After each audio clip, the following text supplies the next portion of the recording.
Mr. Shi one ambassador of the People's Republic of China, President of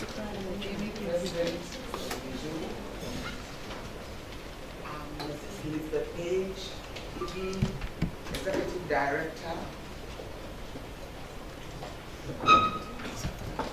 and gentlemen, I'm so delighted to see you all here this morning. It has been a year-long planning, desperately hoping that we could make this conference happen. Thank you very much for making it happen. It is no secret that Africa lags behind everybody else in literacy. In particular, every African city, one is likely to see children peddling all sorts of things on the streets or begging instead of being in school. The aim of IBBY is to help children to become literate and enjoy reading. If they are literate, they will stay off the streets and aspire to greater heights. How do we get our children to read? Every African country has a Ministry of Education. Primary school education is free in many African countries. But the issue is do all children access it or even complete it? Our colonial masters introduced Western education to us, and no matter how much we may criticize them, it is this education that rules the world. My colleagues here went through the Western type of education, of which literacy is a crucial part. The colonial masters educated us with the books they had. As a child, I remember reading stories like Snow White and the Seven Dwarfs, Hansel and Gretel, and the Greek fairy tales, Helen of Troy, Perseus and Andromeda, etc. They shared their stories with us. I remember my English teacher in school taught us William Wordsworth's poem, The Daffodils, and she made us learn it by heart and insisted that we should draw daffodils in our exercise books. We drew something and colored it yellow. I love the poem and I can still recite it, but until I went to the UK in my adult life, I had never seen daffodils. They don't grow in Ghana. My concern is, what do we have to replace the complement? What do we have to replace or complement what the colonial masters left us? We are still relying mostly on foreign books for children. Why? Because they are more beautiful. The text, the illustrations, printing and binding, they are beautifully packaged. Don't we have stories to tell? What about our folk tales? Don't we have stories we can share with children elsewhere? In the 1990s, the Children's Literature Foundation in Ghana organized a seminar on children's books. Samples of Ghanaian published children's books were collected and given to primary school children to read and assess them. Ghanaian publishers had the most humiliating experience in their lives. The children commented on all aspects of the books: bad grammar, unsuitable paper, bad drawings. The worst was that the children told Ghanaian publishers in no uncertain terms that if they could not provide good illustrations in their books, they might as well not illustrate them. Illustrations in children's books since then have improved, but there is still more to be done. Why are illustrations so important in children's books? It is the pictures that attract the child to the book in the first place. The Bible says there will be joy in heaven over one sinner who repents. But I'm also certain that there would be joy in heaven over one crippled boy who could walk because of illustrations. Master Wood was a crippled boy who used to crawl on all fours. Even though he was a 10-year-old, he had to be carried on his mother's back or by friends to wherever he had to go. Thanks to Kathy Knowles, she built a community library in Nima, and Master Wood used to be taken there. It was in this library that he saw Susu's Call, a picture book about a crippled boy who managed to take his village from floods. This book became Master Wood's favorite and was always stuck with it. A visitor to the library became curious because he saw the boy was always stuck with the same book. He therefore decided to get closer. And when he did, he saw that the character in the book was a cripple, just like Master Wood. The visitor was so touched that he offered to pay for 6 surgeries to correct the boy's legs. Today, Master Wood can easily move about with crutches. They are not the best, but definitely better than crawling on all fours. Thanks to Susu's Call, Master Wood found comfort and healing in the story and its illustrations. I believe there are many stories out there which can be told and illustrated to bring joy, healing, fulfillment, and completely change a child's life for the better. To our foreign guests, I say a very warm welcome to Ghana, and I sincerely hope you enjoy your stay here. Thank you very much.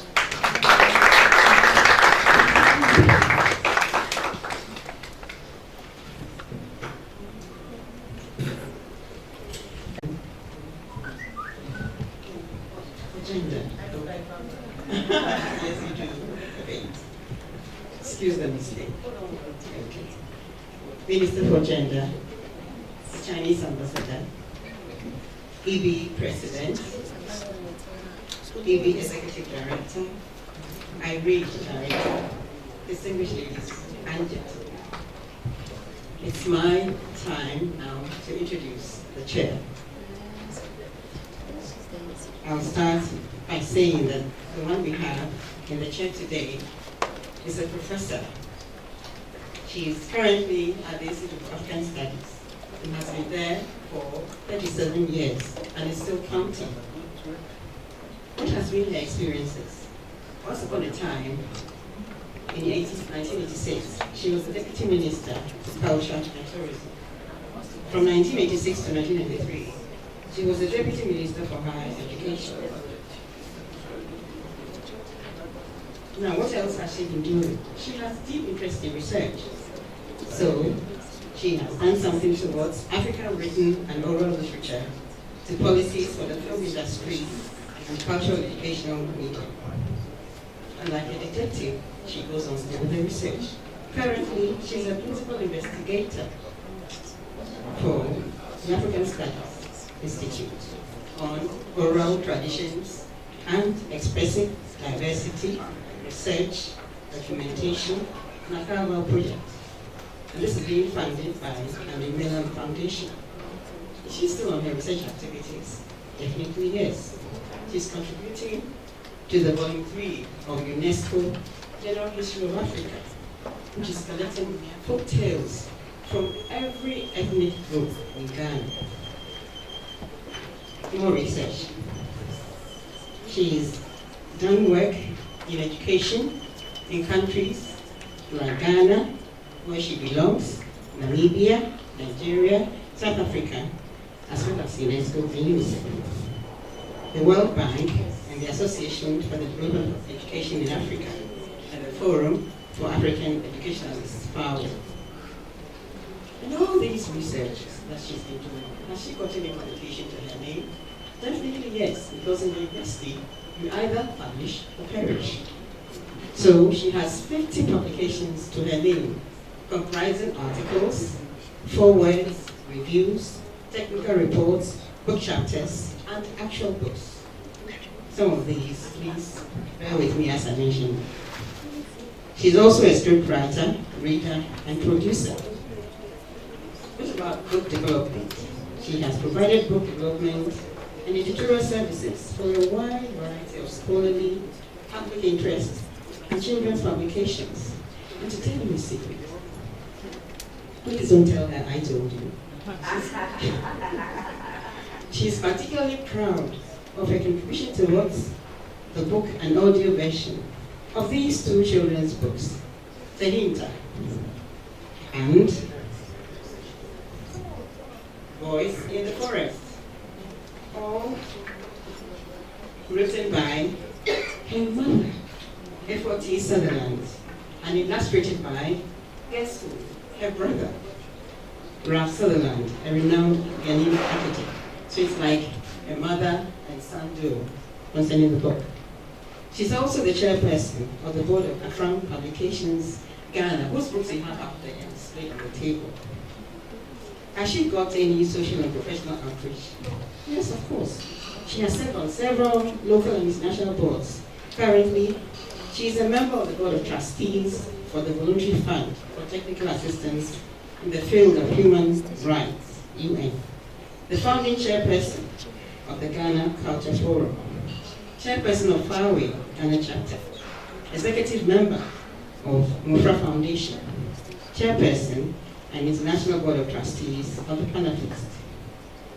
As a child rights advocate for 30 years, she has been directly involved in conceptualizing and running literacy as well as gender, environmental, and cultural awareness programs.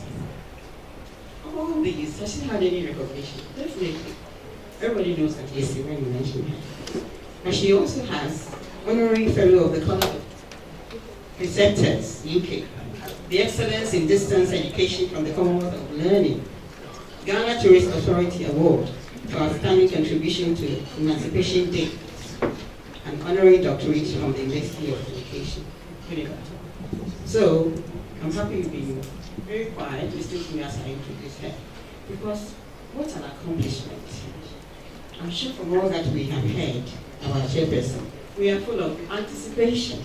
So can you please join me in giving her a resounding applause?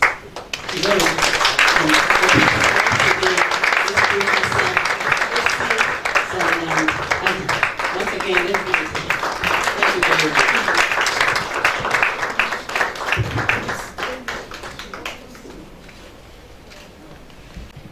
Honorable Minister, Your Excellency, the Ambassador of China to Ghana, IBBY President, IBBY Executive Director, the Planning Committee and members for this conference, friends. I'm sorry you had to go through all of that. I hope it's overwhelming for me myself when I listen to all of this, so sorry about that. But I'm really, really delighted to accept the honor of chairing this meeting for very personal reasons. As you've heard from the introduction, I was nurtured in an environment in which a conscious discussion of placing the nurturing of children up front and center was the main preoccupation of my mother, who was fascinated by and passionately committed to not just nurturing the body, but the minds of the African child. The imaginative power, the spontaneous learning. To her, it was so obvious that the child would actually be our teacher rather than us being the teacher of the child. And so as a playwright, she spent a lot of time just observing children and working with them to produce plays that were published as well as stories and poetry, etc. She felt that the characteristics needed, these characteristics of the child, that's the child's imagination and ability to learn spontaneously, should be built on if we all would have the chance of building a better world.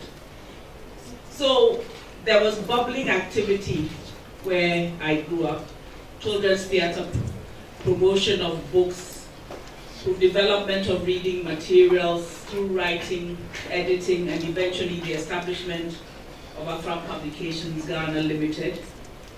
And one of the things that she felt was absolutely critical was that the books that were produced should be well illustrated, and that the African child also deserved to have well illustrated books, affirming books, informative books, and that the literacy of the African child would have to be one of our key preoccupations. And so it has been mine for decades to try and help children to read, but also to help people, or to participate, not help, but participate in the creative process of producing good books, films, plays, etc.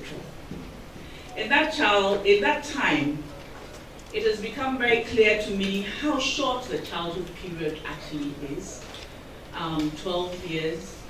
Can you imagine the onerous responsibility of creating within the child, or nurturing within the child, those elements that will help them to be empowered, to become useful citizens?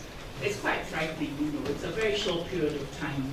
And what do you do within that time to make a positive contribution? We all know that the circumstances that we live in, the global circumstances, are such that we can no longer take anything for granted. We can't take for granted, for example, from where we stand within the globe, that's in Africa, we can't take for granted what language you should write in. You have to think about it. Are you going to write in English? Are you going to write in the mother tongue? Are you going to write in a combination of these? Are you going to create a new language? Those issues for us are critical. Other critical issues are the thinking behind what you're writing. So what you've received, can you really just take it and pass it on? Can A continue to be for Apple, or should we have A for Apple? How about the illustrations? And we're going to be talking about them, and you hear from me a lot, as well as you yourselves talking about them. But can we afford illustrations when we are publishing books? And if we can't, why not? And who's going to make it possible for us to ensure that books are well illustrated? What about the iconography? The rich cultural source that we live with in this continent. Are we going to be able to pick from that cultural source, or are we frightened of it? And I say this because there are people on this continent today who won't even hang a mask in their houses because they are afraid something's going to pop out at them in the middle of the night, or something to that effect. I mean, I'm being a bit facetious, but it's sometimes, you know, some of these things have to be looked at because we have taken on a certain form of Christianity that takes us away from our culture. I hope we've looked around the nursery schools, the walls of the nursery schools in our city here in Accra, and you'll hardly find any of the iconography that belongs to an African culture. So you will see Donald Duck and Cinderella and so on and so forth on the walls. Now if you start with a 3 or 4 year old with that, where do you expect them to go? And how do you expect them to be confident about being a global citizen? What will they be contributing? So what do we want to convey? Why? How? How do we engage reality? Especially since some children are more grown up than we are, have gone through a great deal already by the time they are 5 or 6. How do you turn that reality into a platform for flight into the future? And then there's technology, of course. So the question I asked myself as I was thinking about what to say today is, what is a book? I hope that we will think about it. What form do books take today? What form will books take in the future? These questions I think we need to engage with in order to understand how the nexus between creativity and technology, and how we continue to be those who can make a statement about children's books. But let me say this. There's also the question of distribution. and the distribution systems and the power relations that come with regard to that distribution, so that Africans don't have access to each other's books. The issue that was raised by Auntie Akos just now about books that come from outside Africa and how our stories can also reach out. These are things which have been perennially problematic, but I believe we can resolve. So as I sit to take my seat, let me say that I'm delighted that IBBY exists, that there is a body, a community of persons dedicated to and focused on children's book needs and working across the world to make it happen. So I'm very privileged I'll be with you the whole day as we get on with the serious business of child play. Thank you very much.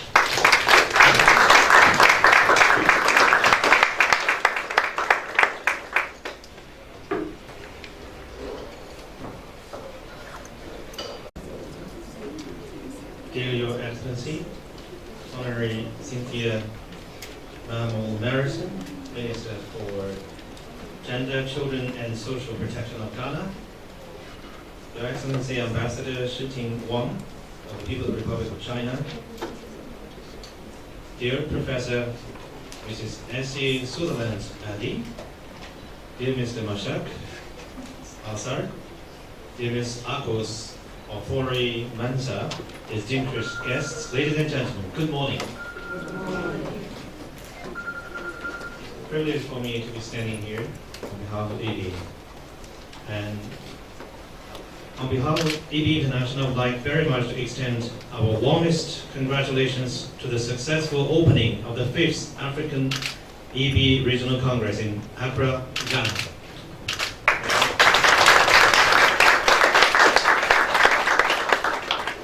Ghana is well known for its world-famous ancient civilization, its rich natural resources like gold, coca, and forest, and its contribution to contemporary world by her consistent pursuance to freedom and justice, and her democratic and stable social system and governance.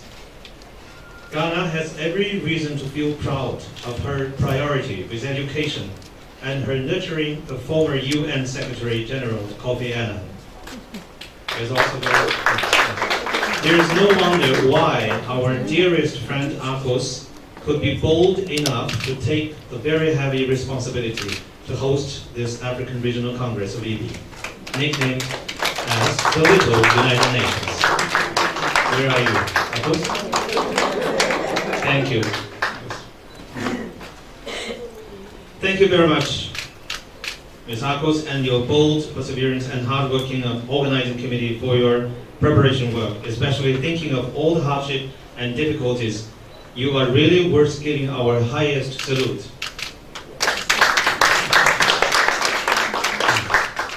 Our thanks and gratefulness should also go to Your Excellency Ambassador Shiting Wang, who generously provides sponsorship for this Congress, without which it would have been impossible for the Congress to move on. Thank you.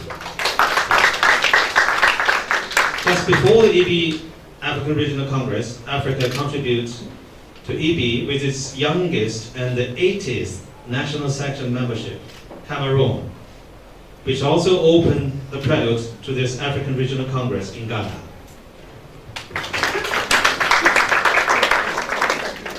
Africa, the world's second biggest continent in territory and in population, and the world's biggest population of young people under the age of 20 by 2050, is no doubt a dynamic continent full of hope with huge potential for development.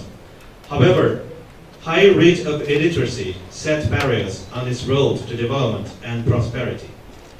Literacy and reading promotion, however, is the only and best way possible to remove the barriers and to amplify its hope to realize its huge potential to a prosperous future. IBBY, International Board on Books for Young People, is a worldwide network of people engaged in bringing quality books and children together, no matter whatever their color or their belief, and wherever they come from. While having the mission to promote international understanding through children's books, our prime task is to promote joy of reading and literacy, especially in developing countries. Africa is rich in resources, and also you have wonderful artists. Most of them, unfortunately, have not been yet known by the outside of the world.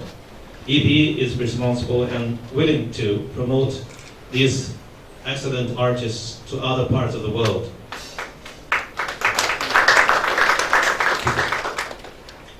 There are 57 countries in Africa, yet only less than 10 countries have IBBY national sections in Africa. Thus, this IBBY 5th African Regional Congress in Ghana is of great importance to Africa and the world over. I strongly believe the power of reading, the power of visual language, since they can promote a child's imagination, joy of reading, and interest in words and pictures. I brought with me, especially from my hometown, the little book that I read 42 years ago, when I was still a poor little young boy in a remote and backward village in the mountain. Without this book, I could not have any idea of the world, or the outside, whatever. It is talking about the travel of a little seed, who has a dream to travel to the edge of the world. Now I realize, increasingly, I am the little seed. Thank you. I feel very grateful to the illustrators and writers, and I got contact with them, and they were very, very proud of being the illustrator and the writer for young generations 42 years ago.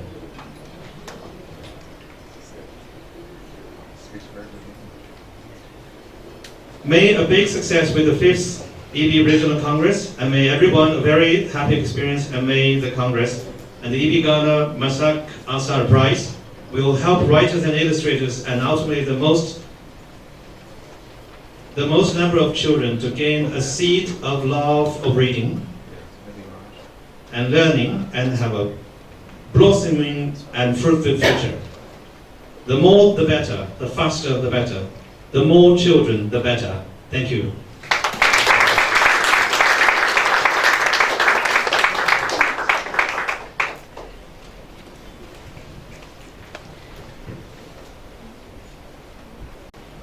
So, about the Honorable Minister here, because we're going to hear from her, the keynote address. Honorable Cynthia Mamdemolison is a Ghanaian politician. She is currently the Member of Parliament for Aguna West constituency. And on 9th August 2018, she was appointed Minister Designate for Gender, Children and Social Protection by our President, Nana Akufo-Addo. So I'm privileged this morning, Madam, to ask you to come to the podium to deliver the keynote address. Shall we please?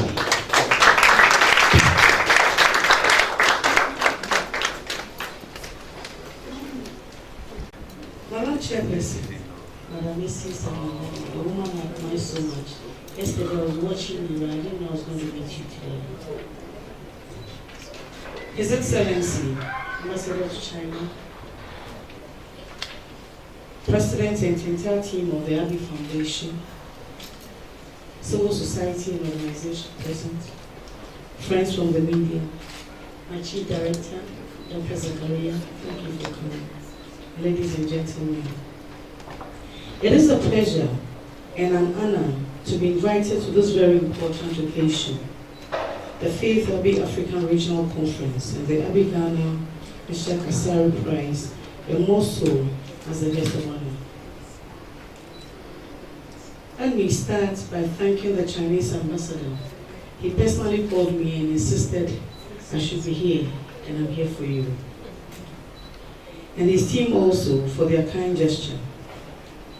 The invitation is a very timely one, as today marks the celebration of the years of National Children's Day, which my ministry is celebrating.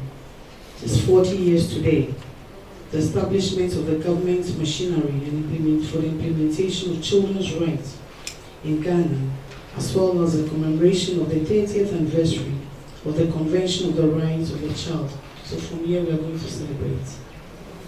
You will all agree with me that the theme for this program, thus the importance of illustration in the children's book, clearly speaks volume. It is time we start thinking about the illustration. So I'm glad Madam Messi has spoken about it, and our MC has also spoken about it. I was going to talk about it, but since they've spoken about it, I think we are going to do it better this afternoon. We see so many things in our storybooks we read about, and we have no idea. There's only when you travel that you see those things that you read in the book. What if the child never travels to see the video and all those things? And so I'm glad we are going to talk about it extensively and then bring it to our concept so that our children in the rural areas will have pictures from the rural areas and understand the meaning of the books that they are reading. Picture speaks volume, especially for children. Let me congratulate His Excellency once again for this thoughtfulness. Words do not mean much to children, but pictures stick forever in their minds. Being someone who works with children as a minister,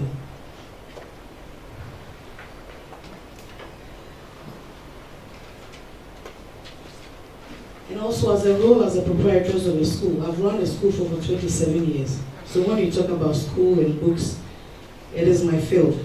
That is why I find it so appropriate to be here this morning. And so I strongly applaud you for this invitation. My ministry's theme for the celebration of the Children's Day for today is 40 years of child's right promotion and protection, charting the way forward. The theme is apt for this country as Ghana, which is on the brink of a major change in its development process beyond aid. The Ghana Beyond Aid agenda tasks us to focus on values, mindsets, and attitudinal changes that condition the environment for pursuing developmental development. Therefore, a critical look at the illustration interventions for children's rights implementation would give us the necessary information to chart a way forward. Ladies and gentlemen, government has made tremendous efforts in the establishment of legal and policy framework for the protection of the child. The 1992 Constitution, backed by the Act, as the Children's Act 560 in 1998, the Criminal Amendments Code, and Other Offences Act, the Juvenile Justice Act, the Child and Family Welfare and Justice for Children's Policies, Social Protection Policies, National School Feeding Policy, National Gender Policy, just to mention a few. All these things coming together will help the child grow into the woman or a man that we so desire.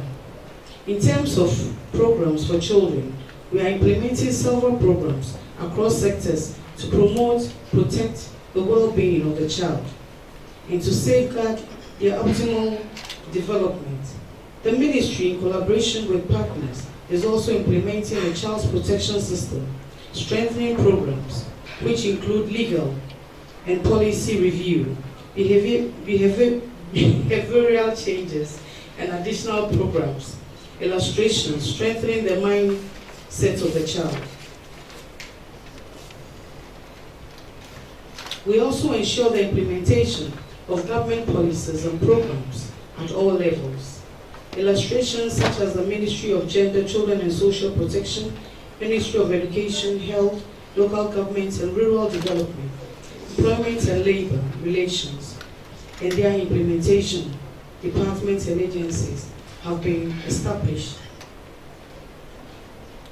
When we establish all these things, and the child goes to school and read, that's when we can come together and make sure that a child is holistic. We build the schools, we put books in the schools, and there are no policies to protect the child. Then we have no headway. But until for standing here, I want to let you know that you are so passionate about the children's book. It's going to be done. in the right way, and we will involve you and make sure that the children's participation will put a library in the children's park where children will also come and read. So you hear from us anywhere from now. Government through the Ghana Statistical Service has improved indicators used in tracking and implementation of the rights of a child. Surveys such as the Multiple Indicator Cluster Survey, Demographic Health Survey, Ghana Living Standard Survey, and examples have gained statistics to inform the rollout of various programs on children. Ladies and gentlemen, let me conclude by saying you are all wishing you all the best, and I hope that this morning we are going to have a fruitful discussion. We will be out of here, but I believe that we have some of our staff members here who also contribute. And then all the contributions at the end of the day will come to our table. I want to take this opportunity also to thank the Chinese ambassador. We are looking at the mobile van. We can't build libraries all across. We are looking at the mobile vans, where the vans can move from area to area. And this morning, his pledge his support for the mobile van. So we want to thank you very much. Very soon, we have mobile vans in the communities. Not only in Accra do you have to get libraries. A mobile van will go to places. And when we're talking about the motor van, motor library, I didn't know about that. There are certain areas that the van cannot go to, but the motor can go there. So we have motor libraries and the mobile van libraries where children can enjoy. Thank you very much. I really appreciate you.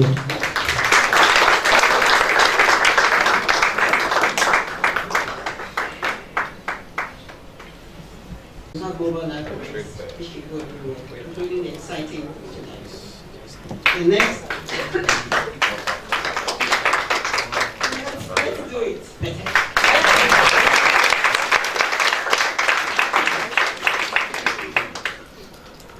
Madam, thank you very much. And the next item on the program is thanks by His Excellency Shi Ting-Wan, Chinese ambassador to Ghana. Thank you very, very much. But he's always been patient with us. We thank you very much for supporting us. Please.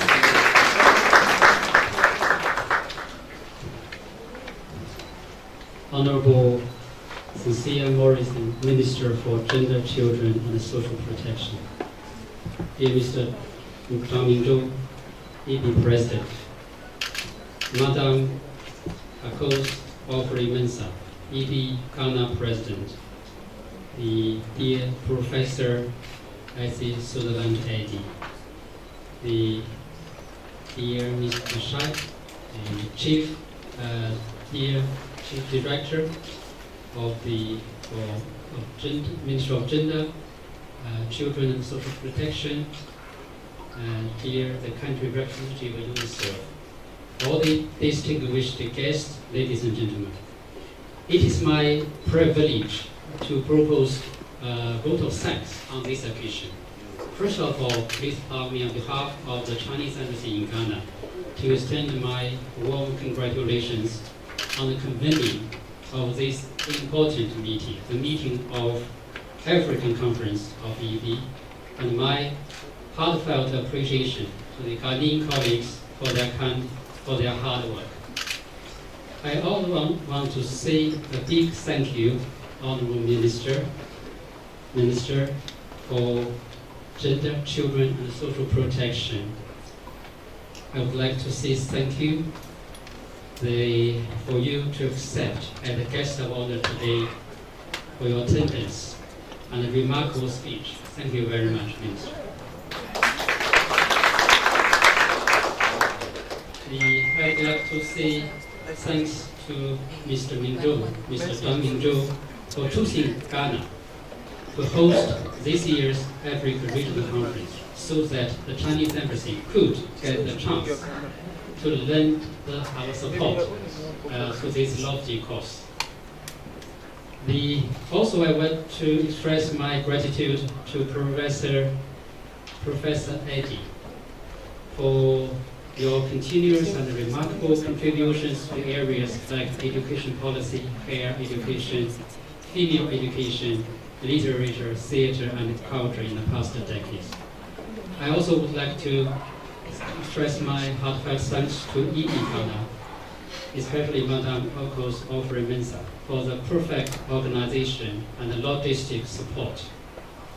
So, ladies and gentlemen, the prime function of IBBY is to promote joy of reading and literacy among children. Accessible, affordable, and high quality children literature plays an active role in bridging the cognitive gap between different cultures, increasing people-to-people exchanges, safeguarding the world peace, and forging a common community with shared future for the mankind. Since the beginning of the 21st century, children's literature in China came into a golden age. Since 2005, children's literature has been growing by double digits for 10 consecutive years, becoming the most dynamic and promising sector in publishing industry. A number of outstanding writers and outstanding works have emerged. For instance, Cao Wenxuan, the laureate of the Hans Christian Andersen Award 2016, is an outstanding representative among them. Ladies and gentlemen, you know China has 1.4 billion people. China, in terms of the population, China is number one country in the world. But in terms of economic GDP, the total GDP was the second. Well, if we are talking about the children, China is also the largest country, a country with the largest number of children in the world. So against this background, we are ready. China is ready to strengthen the cooperation, communication, and exchanges with the other countries. So Africa, you are the largest continent in the world. Your population is 1.2 billion. So you have also one of the largest numbers of children in the world. And considering the situation of Africa, I think we would like to invest more for the sake of the children in Africa. Thank you. Everybody wants to make a better future for our children. So let us work together, unite together for our children. So to conclude my remarks, I wish the IBBY Africa Conference a great success. Thank you very much.